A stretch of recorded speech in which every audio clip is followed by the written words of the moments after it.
Thank you sir. आज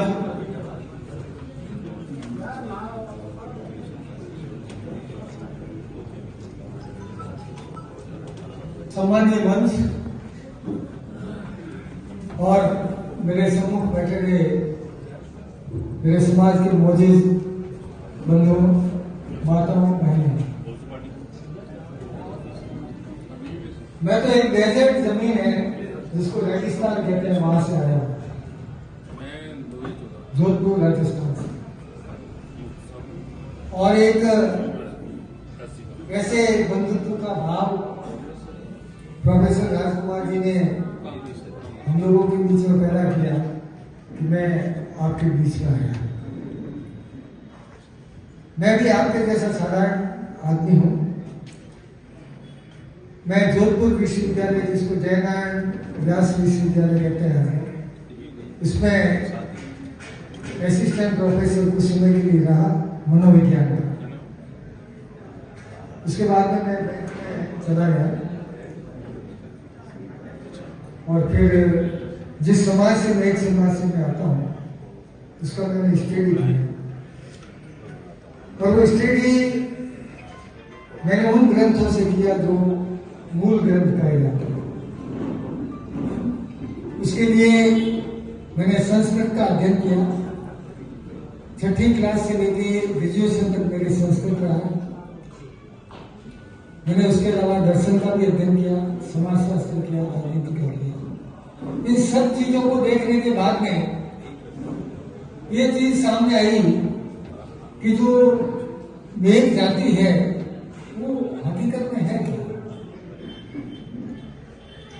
कहीं पर भी पिछोकड़ मिलता नहीं है।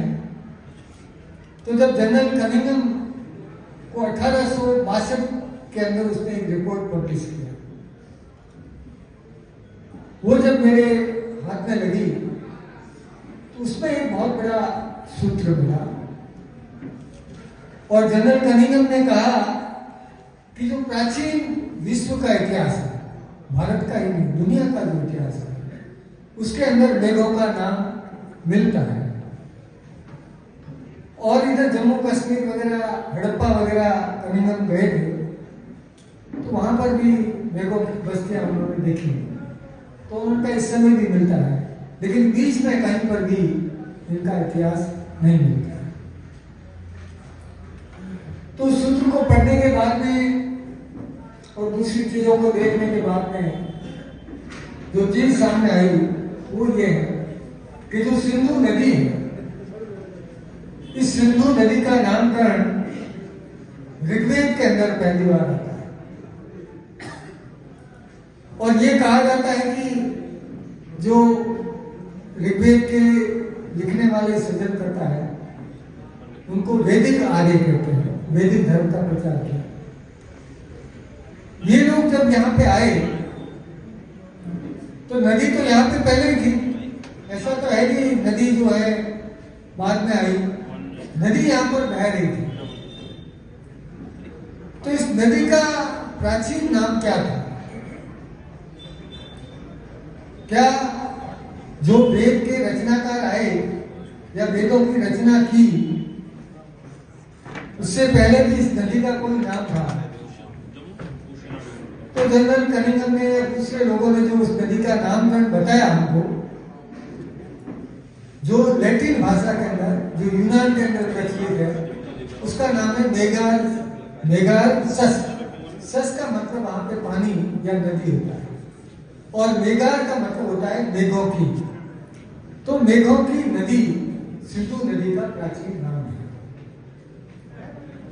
सिंधु के उधर और सिंधु के इधर दोनों तरफ इस ट्राइब की बस्तियां थी। इससे ये बात प्रमाणित होती है। अब उस मेगारसस नदी कौन सी है, इसको लेकर के लोगों के अंदर मतभेद है। कुछ लोग सिंधु नदी को मेगारसस नदी कहते हैं, और कुछ लोग जो है वो सतलज को कहते हैं, कुछ लोग नदी को कहते हैं। लेकिन मेगारसस नदी तो है। जब यहाँ पर आर्य लोग आए तो जो सिंधु नदी है वो 500-600 किलोमीटर चौड़ी है, कई छोटी सकड़ी नदी नहीं है। तो जहां से लोग आए थे उन लोगों के उनके ज्योग्राफी के अंदर, उनके एरिया के अंदर इतनी चौड़ी नदियां नहीं थी, तो लंबी देखी तो उन्होंने इसको नदी नहीं कहा, उन्होंने इसको सिंधु कहा। और सिंधु का मतलब होता है समुद्र, सिंधु का मतलब होता है सागर। तो इसको सागर की तरह देखा और सागर की तरह ही ऋग्वेद के अंदर इसका वर्णन है, आप पढ़ लीजिए। फिर बाद में उन्होंने झेलम को देखा, रावी को देखा, सतलुज को देखा, ये नदियां भी इतनी चौड़ी और लंबी थी, इन सबको इन्होंने सिंधु कहा। अगर सिंधु नाम एक नदी का होता तो सबका नाम सप्त सिंधु नहीं होता। ये बात हमको समझने की चीज। दूसरी बात ये आती है कि अगर ये लोग वहां के प्रिमिटिव लोग हैं तो ये गए कहां? उत्पत्ति जो वैदिक ग्रंथ है उनमें अलग अलग तरह की है, पुराणों में अलग तरह की बताती है। कभी ब्रह्मा जी ने मनुष्य को उत्पन्न किया, शत्रुपा को उत्पन्न किया, मनु को उत्पन्न किया, ये एक अलग सिद्धांत शास्त्र का है। और एक जो बायोलॉजिकल जूलॉजिकल जो हमारे सामने आता है, थ्योरी ऑफ इवोल्यूशन पे आता है, दूसरी पे आता है। तो ये जो आज का हमारा मनुष्य है वो होमो सेपियंस प्रजाति का मनुष्य है। उससे पहले भी कई मनुष्य रहे, लेकिन इतने विकसित होकर के इतने समय तक नहीं चले। अभी जो हम लोग हैं, उत्पत्ति है वो वहां से। यहाँ पर भारत के अंदर रहने वाली प्रजातियां जो है कौन कौन सी है? तो ऐसा कहते हैं सबसे पहले एस्ट्राइक लोग आए, वो कुछ जानते करते नहीं थे, वो खत्म हो गई पूरी, उसका कोई विकास नहीं हुआ। उसके बाद में एक दूसरी प्रजाति और भारत के अंदर है, उसका भी कोई यहाँ पे मिलता नहीं। उसके बाद में मेडिटेरियन लोग आए। मेडिटेरियन लोगों ने सिंधु घाटी सभ्यता को बचाया, उन्होंने बनाया, वैदिक लोगों ने नहीं बनाया। लेकिन वो कहता है कि वेदों ने बनाया, कैसे बनाया उस पर भी मैं बता। क्योंकि वहां पे हड़प्पा के अंदर जो खुदाई की गई, सिंधु घाटी में खुदाई की गई, वहां पर कंकाल मिले। उन कंकालों का जब आरएनए और डीएनए टेस्ट किया गया और उनको जो मैंने ये जातियां बताई आपको, चार प्रमुख मनुष्य की जो चार रेसे प्रमुख बताई, उनकी रेसे से उनको मिलाया गया, तो जो 52 कंकाल मिले और भी मिले, 52 भी किया गया, उसके एक के अंदर एस्ट्रोलाइट मिला, बाकी 51 के अंदर मेडिटेरियन डीएनए आरएनए। तो सिर्फ और जो वैदिक आर्यन है उनका जो है काकेशियन ब्लड है, काकेशियन स्ट्रक्चर है। तो ये निश्चित है कि वो सभ्यता उनकी नहीं थी, इसलिए कई लोग कहते हैं कि वैदिक वेदों से पूर्व की सभ्यता है। तो वेदों से पूर्व की सभ्यता जब मेडिटेरियन की है और वेद लोग मेडिटेरियन है, तो सिंधु घाटी के सभ्यता वेद है, ये हमारा कहना है। दो चीजें मैंने बताई इसके लिए प्रमाण। एक तो ये इस नदी का पुराना नाम जो यूनान के लैटिन के शब्द में आता है वहां पर मेगासस है, और दूसरा मैंने ये बताया। इससे ज्यादा मैं ज्यादा डिटेल में नहीं जाना चाहता। तो ये हम लोग फिर गए कहाँ? अगर सिंधु घाटी की सभ्यता के अंदर कोई भी शस्त्र अस्त्र नहीं मिला, वो सभ्यता कैसे खत्म हुई? ये एक अलग सवाल है। लेकिन कनिंघम ने दूसरे लोगों ने ये बताया कि जो आपके वैदिक ग्रंथों में जो मध्य जाति है, मध्य जाति से वेदों का संबंध है। और मध्यों की जो उत्पत्ति है, अगर आप महाभारत पढ़ेंगे, पुराण पढ़ेंगे, माद्री को देख लीजिए, गंधारी को देख लीजिए, शालिवाहन को देख लीजिए, ये सब लोग जो है हमारे इसके सिंध के इसी एरिया के थे। इसको मध्य देश कहा गया। हमारे देश के आजाद होने से रणजीत सिंह के समय तक भी ये एरिया मध्य देश कहलाता था। आप रणजीत सिंह का इतिहास पढ़ लीजिए। सियालकोट उसकी राजधानी थी। तो सियालकोट को कनिंघम ने, दूसरे लोगों ने जो वेदों की राजधानी कहा है। पौरुष जो है, अगर आप मैगस्थनीज को पढ़ेंगे या उसके साथ में जो एलियन आए, जस्टिन ने भी बाद में सिकंदर की युद्ध का वर्णन किया है, और भी कई लोगों ने किया है। तो वहां पर आपको एक नाम जो है मेगेलाई माना है, मेगेलाई। MEGALLAE, वो जाति कौन सी है? तो मेघ शब्द तो इसमें आता है और मेघनल जाति से संबंधित पौरुष था। इसलिए हमने कहा जो पौरुष है, जिसको पुरुष बोलते हैं, जिसकी सिकंदर से युद्ध हुआ था, वो आपका पूर्वज रहा है। लेकिन कनिंगन कहते हैं कि उसके बाद में मेघों का कहीं जिक्र नहीं आता है। कहाँ नहीं? सालिवान नाम के बहुत बड़े राजा हुए, साल नाम के बहुत बड़े राजा हुए। उन लोगों ने यहाँ पे राज्य स्थापित किया। ये आप देखना चाहें तो archaeological survey of India report number 2 1862-63-64, उसके अंदर आप मेघों का वर्णन किया, उसको पढ़ सकते हैं। तो उसने कहा कि अरब कुंडाली से लेकर के आपका अरब सागर तक उनका मेघों का राज्य था और सालिवान इनका वहां पे पहला राजा था। और फिर मुक्तेश्वर जो है नाम के एक बहुत बड़े आदमी, वो भी मेघों में हुए। जैसे यहाँ पर आपने मुक्तेश्वर के बहुत से मंदिर देखे होंगे, लेकिन ये आया था, ये मेघों के पूर्वज उन लोगों ने माना है। तो आपका एंथ्रोपोलॉजिकल और इथनोलॉजिकल दोनों दृष्टि से मेघों का जो इथनोग्राफी है, इथनोग्राफी का मतलब है जो प्रजातियां हैं उनका ज्योग्राफिकल एरिया क्या है।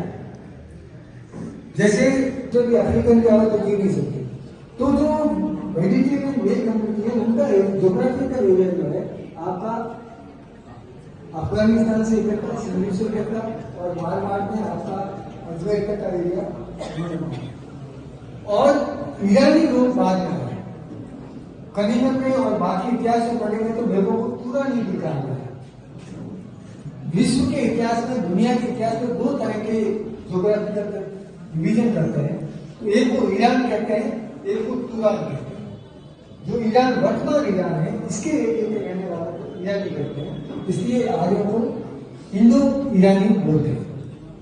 और ये जो दूसरे जो आपका हिमालय से, चाइना से लेकर के सेंट्रल एशिया से रशिया तक जाता है,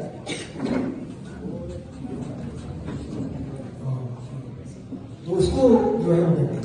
तो वहां से आने के बाद में ये जो मेघ लोग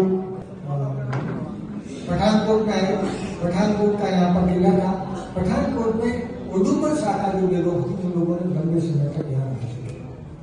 और बाद में समय के साथ में जब इतिहास नहीं लिखा गया, क्योंकि किसी भी जाति को अगर आपको जिंदा रखना है, नेपोलियन बोनापार्ट ने कहा है कि अगर किसी भी जाति को गुलाम करना है तो उसके इतिहास को खत्म करो। तो हमारे इतिहास को खत्म कर दिया गया, तो हम लोगों का इस तरह का कोई गौरव हमारे अंदर पैदा नहीं हुआ। आज समय ये है कि हमारे हम लोग पढ़े लिखे हैं, पढ़ना लिखना जानते हैं, तो उसके बारे में लोग लिखेंगे। जो चर्चा में कोई समाज रहता है, जो चर्चा में नहीं रहता, उसके बारे में कोई नहीं लिखता। तो हलचल के अंदर आकर के हम लोगों को इसके बारे में विचार करना चाहिए। और वो तभी हो सकता है जब आपके अंदर एकता हो। सारे भारत के अंदर आपका गुजरात, राजस्थान, MP और जम्मू कश्मीर और आपका पंजाब, यही एरिया मेघों का, उधर बाकी पाकिस्तान के अंदर सिंध, इस एरिया के अंदर ही मेघों का प्रज्वलन होता है। नहीं करें तो इन लोगों को एक होकर के अपनी ताकत को वापस पैदा करना चाहिए। अगर आप हमारा कोई नेता है जो चर्चा में नहीं रहता, उसके बारे में कोई नहीं लिखता, तो हलचल के अंदर आकर के हम लोगों को इसके बारे में विचार करना चाहिए। और वो तभी हो सकता है जब आपके अंदर एकता हो। सारे भारत के अंदर आपका गुजरात, राजस्थान, MP और जम्मू कश्मीर और आपका पंजाब, यही एरिया मेघों का, उधर बाकी पाकिस्तान के अंदर सिंध, इस एरिया के अंदर ही मेघों का प्रज्वलन होता है। नहीं करें तो इन लोगों को एक होकर के अपनी ताकत को वापस पैदा करना चाहिए। अगर आप हमारा कोई नेता है, उसके पीछे हम खड़े होते हैं, तब उसकी वैल्यू होती है, उसको भी कोई लोग सुनते हैं। और वो भी अगर हम लोगों का काम करता है, तब हमारे अंदर ये स्थिति पैदा होती है। तो एक चीज तो ये जो सम्मेलन किया गया है, ये इस दिशा में बहुत ही महत्वपूर्ण सम्मेलन है। मैं यहाँ के सभी आयोजकों का, विशेष करके प्रोफेसर राजकुमार जी भगत का, कि उन लोगों ने हमको ये एक मंच प्रदान किया। तो हम लोगों को इकट्ठा होकर के अपने को एक ताकत के रूप में पहचान करनी चाहिए। दूसरी बात है कि हमें अपने इतिहास के बारे में भी जानकारी होनी चाहिए क्योंकि इतिहास आप में बल पैदा करता है।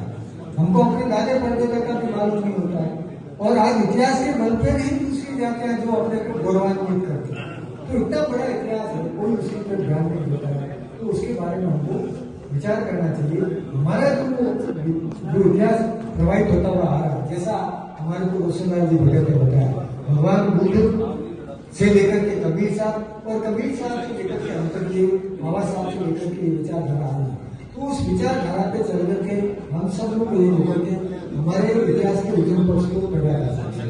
अब अंतिम बात जो भगत जी ने कही वो ये है कि वेदवंश के इतिहास के बारे में मेरे 6 वॉल्यूम है, इसमें जो 3 पब्लिश हुए हैं और वो समय प्रकाशन नई दिल्ली से, इसके अलावा और भी किताब है, तो आप उसको भी पढ़ सकते हैं। लेकिन वो डिटेल नहीं है, उसके अंदर सिर्फ कुछ सूत्र दिए हैं, आप उनको डिटेल पढ़ सकते हैं। तो मेरे को आपको ये पृष्ठभूमि देने की डिटेल मेरे को यहाँ पे प्रस्तुत नहीं करना था। आप लोगों से अनुरोध है कि आप अपने बारे में पढ़ें, और मैं धन्यवाद ज्ञापित करना चाहता हूँ कि आप लोगों ने ये मुझे अवसर दिया और मुझे बोलने का समय दिया। इसके लिए जय हिंद, धन्यवाद, जय हिंद। बहुत बहुत धन्यवाद। जो चर्चा में नहीं रहता उसके बारे में कोई नहीं लिखता, तो हलचल के अंदर आकर के हम लोगों को इसके बारे में विचार करना चाहिए। और वो तभी हो सकता है जब आपके अंदर एकता, सारे भारत के अंदर आपका गुजरात, राजस्थान, MP और जम्मू कश्मीर और आपका पंजाब, यही एरिया मेरे को का, उधर बाकी पाकिस्तान के अंदर सिंध, इस एरिया के अंदर ही मेरे का परिवर्तन होता है। नहीं करें तो उन लोगों को एक होकर के अपनी ताकत को वापस पैदा करना चाहिए। अगर आप हमारा कोई नेता है, उसके पीछे हम खड़े होते हैं, तब उसकी वैल्यू होती है, उसको भी कोई लोग सुनते हैं, और वो भी अगर हम लोगों का काम करता है तब हमारे अंदर ये स्थिति पैदा होती है। तो एक चीज तो ये जो सम्मेलन किया गया है, ये इस दिशा में बहुत ही महत्वपूर्ण सम्मेलन है। मैं यहाँ के सभी आयोजकों का, विशेष करके प्रोफेसर राजकुमार जी भगत का, कि उन लोगों ने हमको ये एक मंच प्रदान किया, तो हम लोगों को इकट्ठा होकर के अपने को एक ताकत के रूप में पहचान करनी। दूसरी बात है कि हमें अपने इतिहास के बारे में भी जानकारी होनी चाहिए, क्योंकि इतिहास आप में बल पैदा करता है। हमको अपने दादे परदादा का भी मालूम नहीं होता है, और आज इतिहास के बल पे नहीं दूसरी जातियां जो अपने को गौरवान्वित करती है। तो इतना बड़ा इतिहास है, कोई उसी पर ध्यान नहीं देता है। तो उसके बारे में हमको विचार करना चाहिए। हमारा जो इतिहास प्रभावित होता हुआ आ रहा है, जैसा हमारे को रोशनलाल जी भगत ने बताया, भगवान बुद्ध से लेकर के कबीर साहब, और कबीर साहब से लेकर के अंतर्देव बाबा साहब से लेकर के विचारधारा आ रही। तो उस विचारधारा पे चल करके हम सब लोग ये होकर के हमारे इतिहास के उज्जवल पक्ष को बढ़ाया जा सकता है। अब अंतिम बात जो भगत जी ने कही वो ये है कि वेदवंश के इतिहास के बारे में मेरे 6 वॉल्यूम है, इसमें जो 3 पब्लिश हुए हैं और वो समय प्रकाशन नई दिल्ली से, इसके अलावा और भी किताब है, तो आप उसको भी पढ़ सकते हैं। लेकिन वो डिटेल नहीं है, उसके अंदर सिर्फ कुछ सूत्र दिए हैं, आप उनको डिटेल पढ़ सकते हैं। तो मेरे को आपको ये पृष्ठभूमि देने की डिटेल मेरे को यहाँ पे प्रस्तुत नहीं करना था। आप लोगों से अनुरोध है कि आप अपने बारे में पढ़ें, और मैं धन्यवाद ज्ञापित करना चाहता हूँ कि आप लोगों ने ये मुझे अवसर दिया और मुझे बोलने का समय दिया। इसके लिए जय हिंद, धन्यवाद, जय हिंद। बहुत बहुत धन्यवाद।